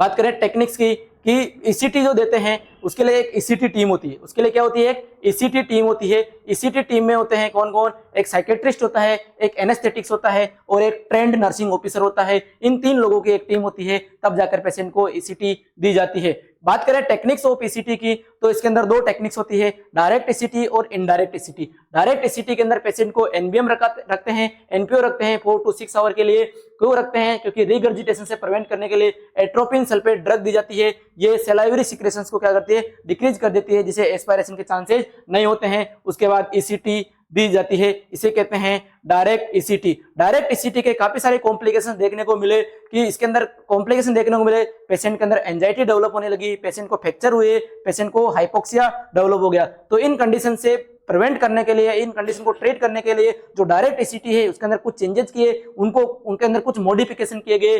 तो जो नेक्स्ट ईसीटी है, नेक्स्ट टेक्निक है, वो है मॉडिफाइड ईसीटी या इनडायरेक्ट ईसीटी। ये डायरेक्ट ईसीटी के अंदर मॉडिफाई किया, इसीलिए इसे मॉडिफाइड ईसीटी के नाम से जाना जाता है। डायरेक्ट ईसीटी के अंदर एट्रोपिन सल्फेट देकर डायरेक्ट ईसीटी दे दी जाती थी, इसीलिए उसे डायरेक्ट ईसीटी कहते हैं। इसके अंदर डायरेक्ट ना देकर कुछ ड्रग्स को ऐड किया गया, इसीलिए इसे इनडायरेक्ट ईसीटी कहते हैं। इनडायरेक्ट ईसीटी के अंदर एनबीएम रखते हैं 4 से 6 आवर के लिए, पेशेंट को रिगर्जिटेशन से प्रिवेंट करने के लिए एट्रोपिन सल्फेट दी जाती है, ओरल या सेराइल सिक्रेशन को डिक्रीज करने के लिए, टू प्रिवेंट फ्रॉम एस्पायरेशन से। उसके बाद एंजाइटी से प्रिवेंट करने के लिए एनेस्थेटिक ड्रग दी जाती है। एनेस्थेटिक ड्रग के अंदर सोडियम थियोपेंटोन या थियोपेंटोन सोडियम ड्रग दी जाती है। ये जो ड्रग दी जाती है ये एंजाइटी को ट्रीट करती है। इसकी जो डोज देते हैं 3 से 5 mg पर kg देते हैं। इसके बाद पेशेंट को फ्रैक्चर देखने को मिल रहे थे तो क्या देते हैं, मसल रिलैक्सेंट देते हैं। मसल रिलैक्सेंट में सक्सिनाइल कोलिन देते हैं, जिसे शॉर्ट में सुकोल भी बोला जाता है। इसकी डोज देते हैं 1 mg पर kg देते हैं। 1 ml के अंदर 50 mg होता है और इंटूबेशन के दौरान भी सक्सिनाइल कोलिन को यूज में रहता है। मसल रिलैक्सेंट या मस्कुलर रिलैक्सेंट या न्यूरोमस्कुलर ब्लॉकिंग एजेंट एक ही बात है। नेक्स्ट है, पेशेंट के अंदर एमनेसिया देखने को मिल रहा था, रिट्रोग्रेड एमनेसिया देखने को मिल रहा था, क्योंकि पेशेंट के अंदर हाइपोक्सिया डेवलप हो रहा था। तो हाइपोक्सिया को ट्रीट करने के लिए पेशेंट को ऑक्सीजन थेरेपी दी गई, जिसे नेजल कैनुला या फेस मास्क के द्वारा दी गई। उसके बाद पेशेंट को ईसीटी दी गई। नाउ एडेज आजकल बात की जाए कि कौन सी ईसीटी देते हैं, तो आजकल इनडायरेक्ट या मॉडिफाइड ईसीटी देते हैं। डायरेक्ट ईसीटी को इंडिया में बैन कर दिया गया है। बात करें सीक्वेंस ऑफ ड्रग की, तो sequence of drug of ECT की, तो सबसे पहले जो ड्रग देते हैं एट्रोपिन सल्फेट ड्रग देते हैं। उसके बाद एनेस्थेटिक एजेंट थियोपेंटोन सोडियम देते हैं। उसके बाद मसल रिलैक्सेंट या मस्कुलर रिलैक्सेंट देते हैं, सक्सिनाइल कोलिन देते हैं। यह एक सीक्वेंस होती है, बहुत बार एग्जाम में sequence of drug of ECT पूछी जाती है, तो यह एक सीक्वेंस हुई होती है। आगे बात करते हैं करंट ऑफ ईसीटी की कितना करंट देते हैं, तो करंट देते हैं 70 से 130 वोल्ट देते हैं। एवरेज बात की जाए तो 110 वोल्ट एवरेज दिया जाता है। बात करें अगर वोल्ट के अंदर ना आ जाए, क्वेश्चन आ जाए मिली एम्पियर के अंदर, तो 200 से 1600 मिली एम्पियर देते हैं। एवरेज होता है 800 milliampere. Time of ECT की बात करें कि कितने टाइम के लिए देते हैं, तो बहुत ही शॉर्ट टाइम होता है। वो टाइम होता है 0.5 से 1 सेकेंड, यानी कि एवरेजली बोले तो 0.6 सेकेंड। आगे बात करते हैं प्लेसमेंट ऑफ इलेक्ट्रोड की, कि इलेक्ट्रिक जो करंट देते हैं वो कहाँ पे देते हैं बॉडी के अंदर, तो वो देते हैं बाय टेम्पोरल रीजन पे। कहाँ देते हैं, बाय टेम्पोरल रीजन पर। और बाय टेम्पोरल रीजन क्या होता है, एक इमेजिनरी लाइन ड्रॉ करते हैं, outer canthus of eye to tragus of ear, इसके ½ इंच अबोव देते हैं। 1 इंच में 2.54 सेंटीमीटर होते हैं, तो उससे भी आधे डिस्टेंस पर इलेक्ट्रोड प्लेस करते हैं, कहलाता है बाय टेम्पोरल रीजन। नेक्स्ट बात करें मीनिंग ऑफ ईसीटी की, ईसीटी का मीनिंग क्या है, कि यह जो ईसीटी होती है पेनलेस होती है, इलेक्ट्रिकल थेरेपी या मैकेनिकल थेरेपी या मेडिकल थेरेपी होती है जिसके अंदर इलेक्ट्रिक करंट पास किया जाता है थ्रू इलेक्ट्रोड के द्वारा, जिसकी वजह से पेशेंट के अंदर सीजर प्रोड्यूस किए जाते हैं। और जो सीजर प्रोड्यूस होते हैं वो होते हैं टोनिक क्लोनिक सीजर। कौन से सीजर प्रोड्यूस होते हैं? टोनिक क्लोनिक सीजर प्रोड्यूस होते हैं। टोनिक क्लोनिक सीजर को ग्रांड मल सीजर के नाम से भी जाना जाता है। टोनिक जो सीजर की जो फेजेज होती है, aura phase, tonic phase, clonic phase और पोस्ट रिकवरी फेज होती है, तो टोनिक और क्लोनिक फेज को कंबाइनली रूप से क्या कहा जाता है? ग्रांड मल सीजर कहा जाता है। क्या कहा जाता है? ग्रांड मल सीजर कहा जाता है। और जो एपिलेप्सी होती है, उसका मोस्ट कॉमन कोज होता है मेटाबॉलिक। क्या कोज होता है? मेटाबॉलिक कोज होता है। आगे बात करें कि नंबर ऑफ ईसीटी कि कितने ईसीटी देते हैं। नंबर तो 6 to 12 ईसीटी देते हैं नॉर्मली, लेकिन अप टू जा सकते हैं 25 तक दे सकते हैं। लेकिन बात करें फ्रीक्वेंसी की तो एक वीक के अंदर 3 ईसीटी देते हैं। एक वीक के अंदर कितने ईसीटी देते हैं? 3 ईसीटी देते हैं। बात करें इंडिकेशन ऑफ ईसीटी की, सामने आपके जो इंडिकेशन दिए हुए हैं वो प्रायोरिटी बेसिस पे दिए गए हैं। तो सुसाइडल आइडेशन या सुसाइड अटेम्प्ट मेजर प्रायोरिटी पे रखते हैं। मेजर डिप्रेशन या सीवियर डिप्रेशन में भी इंडिकेटेड होती है। इसके अलावा सिजोफ्रेनिया, इसके अलावा मेनिया, पोस्टपार्टम साइकोसिस, postpartum depression, acute psychotic reaction, acute transient psychotic disorder के अंदर इंडिकेटेड मानी थी। उन कंडीशन में भी इंडिकेटेड होती है जहां पे साइकोफार्मेकोलॉजी यूजफुल नहीं होती है, ड्रग रजिस्ट हो जाती है, उस कंडीशन के अंदर भी क्या देते हैं अपन? ईसीटी देते हैं। ईसीटी नॉट अफेक्टिव, किन किन कंडीशन के अंदर ईसीटी अफेक्टिव नहीं होती है?